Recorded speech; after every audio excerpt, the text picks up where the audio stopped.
Peg Mead for the Board of Library Trustees, and if there is anybody else who I've forgotten, I apologize. I want to thank my party planners, in particular, Kate Merrigan and Diane Glenn. All of this is courtesy of them. They did a wonderful job. And please help yourself to some food so that nobody is drinking on an empty stomach. And I want to also introduce my family. First, my parents, Mona Lopez and Lou Lopez here. My daughter Alex with my new grandson Nico. Yeah, Nico. Niece, Nikki, and my other daughter will be coming. She just flew in from Egypt a couple of days ago, and so she's still on jet lag, but she'll be coming in a few minutes. And my sister Tina. I have a surprise announcement for everyone, and that is I am not a conventional candidate for this office. Okay. I have spent my fair share of time stuffing envelopes, holding signs, going door to door for other candidates.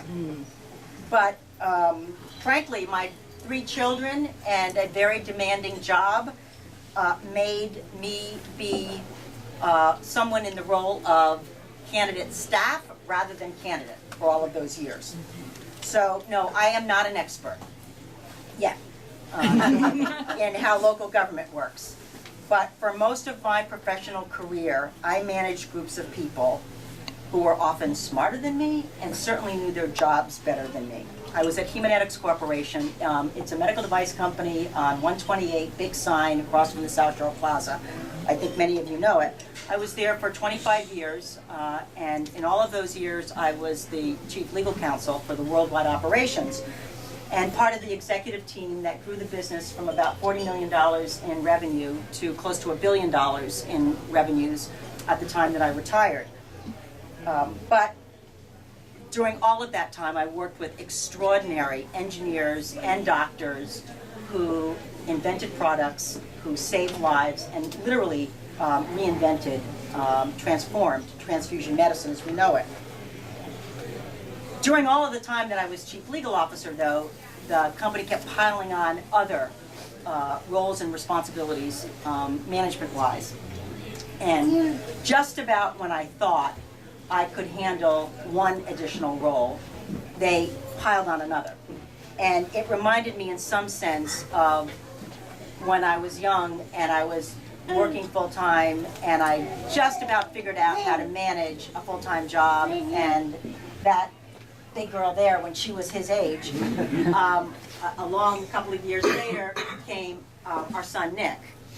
And just about when I thought I could handle that, the third one came along, and then, you know, it was all chaos. And I mention this because, like many of you in this room who are used to juggling work and family, I am used to working hard and learning new things. So even though I am not an expert in municipal government, I can learn this. And to be clear, the fact that I have not been in elective office here in Canton does not mean that I have not been committed to the community for the 35 years that I've lived here. Among the things that I am most proud of has been the adoption of the Community Preservation Act.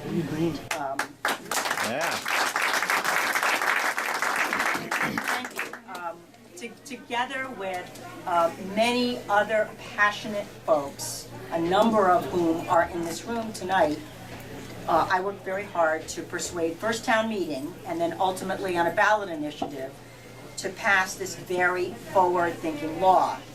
There were many naysayers, but Canton adopted the CPA, and I became the first chair of the Community Preservation Committee, and we adopted our rules and regulations, our policies and procedures, and to date, I'm happy to say that town meeting has approved all of our recommended projects, and there have been dozens of projects approved by town meeting that now total over $3 million in funding.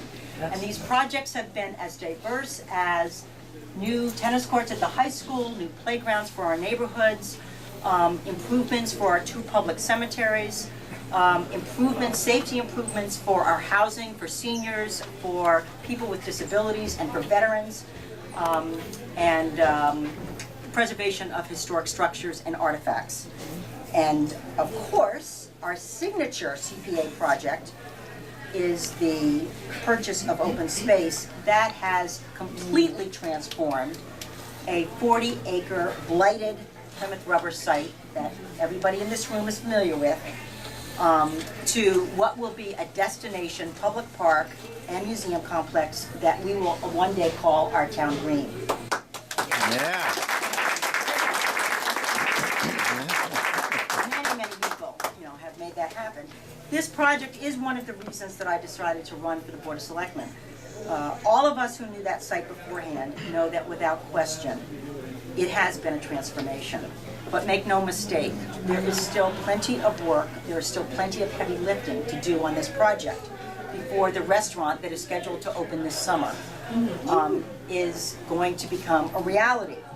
And before the Paul Revere Museum of Discovery and Innovation opens in another 3 years or so. A lot of work to be done. But there is a reason why the Board of Selectmen is 5 members, because there is more than enough work for each of those 5 members to go around. I have, with very many other people, thrown my heart and soul into this project, and I want to do my part to make it as successful for the town as it can be, and for all of our residents who are going to enjoy it. And speaking of a 5-member board, I hope to be a new voice on the board. Yes. And to be clear, no, I am not asking for your vote because I'm a woman. I am saying that all of my experiences, including as a woman, and frankly my age, because I would be the oldest member on the board, all of my experiences combined give me, I think, a unique perspective and voice that could be helpful on the board. And if you'll indulge me, I'd like to tell you a little story. A few years ago, I read a book by one of my law school classmates, an autobiography, and I was particularly interested in her recollections of our shared law school experience.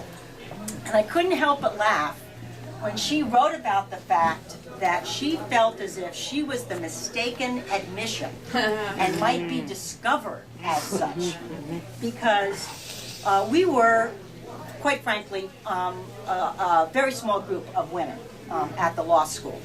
And I laughed because I had felt the same way. But now, she is a justice on the Supreme Court. Her name is Sonia Sotomayor. Wow. And even though her background is very different from many others on that Supreme Court, she is absolutely making a difference. I had another another classmate who was just about 4 feet 10 inches, and she had a squeaky little voice that made her sound as if she was 15. And when she was the very first person called upon in our first year contracts class, I was so frightened for her, I almost crawled under my desk.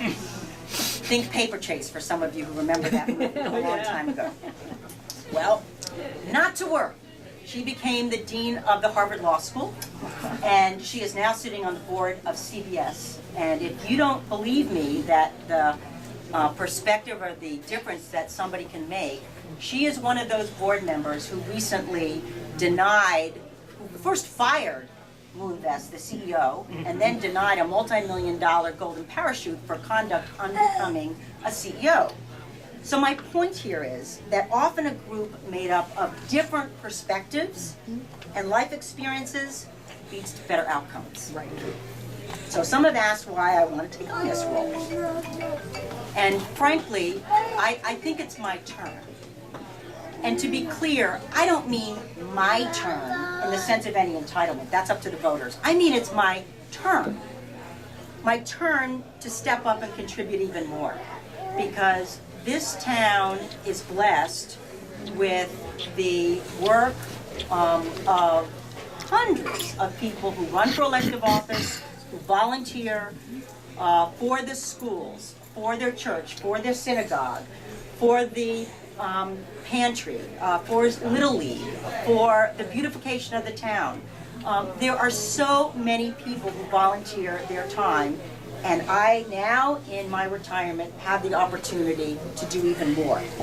I'm wanting, frankly, because I'm passionate about Canton. No, I was not born here. I did make a deliberate decision to move here and to stay because of the quality of life that is available in Canton. I love the fact that I can go to Boston and I can enjoy all of what Boston has to offer, and then I can come back home to Canton where there's more green space for me to walk my dogs at the Blue Hills or Pequotside or Ponkapog, and I can see people that I know at church, at the Amber Cafe, at the library coffee house, or at Shaw's Supermarket. That is important to me. And as I walk around, and I have been walking around, and at this point, it's amazing how many people in town use that word, community. And it's not community the place, it's the community this stuff. My kids were all raised here, they're grown, they now live all over the country and in some cases around the world. But I am so happy that during the holidays at Christmas time, I can have 4 generations of my family that come home to Canton and enjoy what we have here. So number one, I am absolutely dedicated to doing all that I can to continue to create and promote and build our sense of community. Number two, I would like to lend my support in whatever way is appropriate for the Board of Selectmen to 21st century education. All the doors that I've knocked on so far, and there have been hundreds, among the themes that people talk about, education rises to the top. Whether you are a new family with young children or you are a family whose children have grown, everybody says that education is important to Canton, and I believe that, to true. That's why people stay here as well. And number three, I commit to doing whatever I can to deliver superior municipal services. As I prepared for this race, I have met with the department heads of all of our town boards or town offices, the DPW, the police, the fire, the finance committee, the school board. I am so impressed with the quality of the people that represent this town. We have professionals who care deeply about the town, and not just the heads of the department, but our police officers, our fire officials who spend most of their time on ambulance services, our DPW workers who we saw at work last night. And I think that we have every right to continue to aspire to superior municipal services that are based on professionalism, planning, and absolute transparency. So before I end, I want to say that the big ask here is to get out the vote. These townwide elections are sometimes won or lost by only a few votes. There was an excellent candidate, Gene Manning, who ran for Board of Selectmen a few years ago, and he lost by 15 votes. So I know that every vote matters. That particular story resonated with me because when I was 14, I ran for freshman class president. And I lost by 11 votes to my friend Ronnie Ward, who was tall, dark, and handsome sports guy. Never got over it, did you? But I will tell you, I learned the lesson because the next year, when I was a sophomore, I won sophomore class president. That was the last time I ever ran for election. But the point here is that it does take work. I am willing to do the work that's necessary. I appreciate everything that so many folks have already done. I appreciate you being here tonight, and I would really appreciate whatever you can do in the next 6 weeks. It's only 6 weeks until April 2nd, Election Day, and we can use any kind of help that you're willing to give. So thank you very, very much.